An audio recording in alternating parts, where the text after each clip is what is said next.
Day 16. Psalm 63, Longing for God Above All Else. David writes this psalm in the barrenness of the wilderness, a dry, exposed, and unforgiving setting we would not choose for spiritual growth.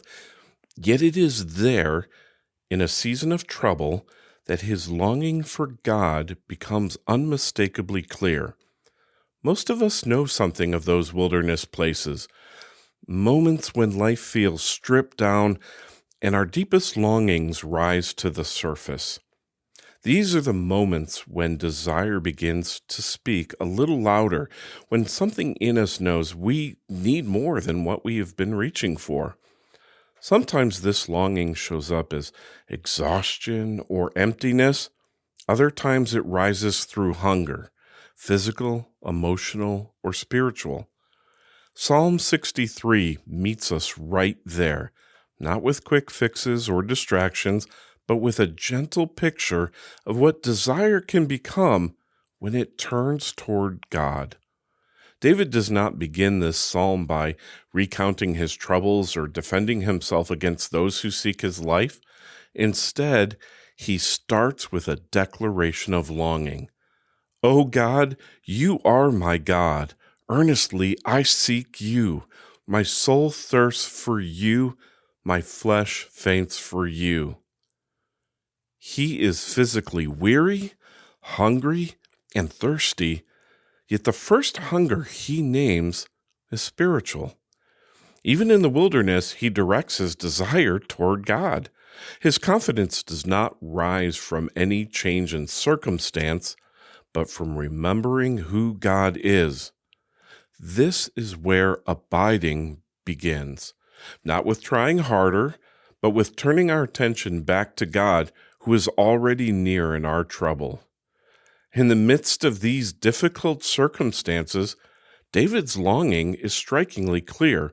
Instead of reaching for comfort or control, he turns his desire toward God. Because your steadfast love is better than life, my lips will praise you. When everything else is stripped away, he discovers that the presence of God is not a last resort, but the very thing his soul was made for. This psalm does not shame us for desiring. It simply redirects desire. It invites us to consider that the ache we carry, the unfulfilled hunger we often try to silence, might actually be pointing us toward the God who meets us in our wilderness places. Our desires, when we allow them to surface honestly, can become signposts, leading us back to the one who alone satisfies. In a culture that trains us to numb discomfort quickly, hunger feels like a problem to solve.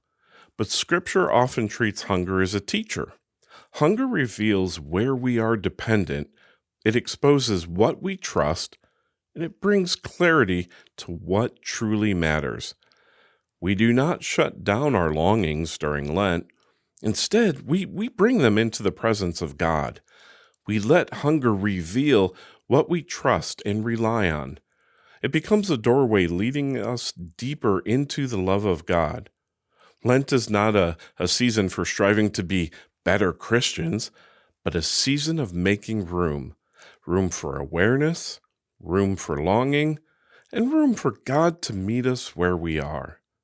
And when we slow down long enough to notice our hunger, we begin to see how often we try to satisfy ourselves with things that cannot ultimately give life. As a church, we are learning that lasting fruit for God's kingdom grows from deep roots. We cannot rush transformation, and we cannot manufacture impact, but we can make room. We can slow down. We can bring our honest hunger before God and trust Him to meet us there. This is the quiet work of Lent, and it is never wasted. A question to consider: where do you notice hunger or restlessness in your life right now, and what might it reveal about the desires shaping your heart? A prompt for prayer? Take a few quiet moments to bring your honest desires before God without filtering them, minimizing them, or trying to solve them. Let your hunger become a place of conversation with Him. Ask the Spirit to gently redirect your desire toward the one who knows you, loves you, and meets you in your wilderness as you grow in abiding in Him.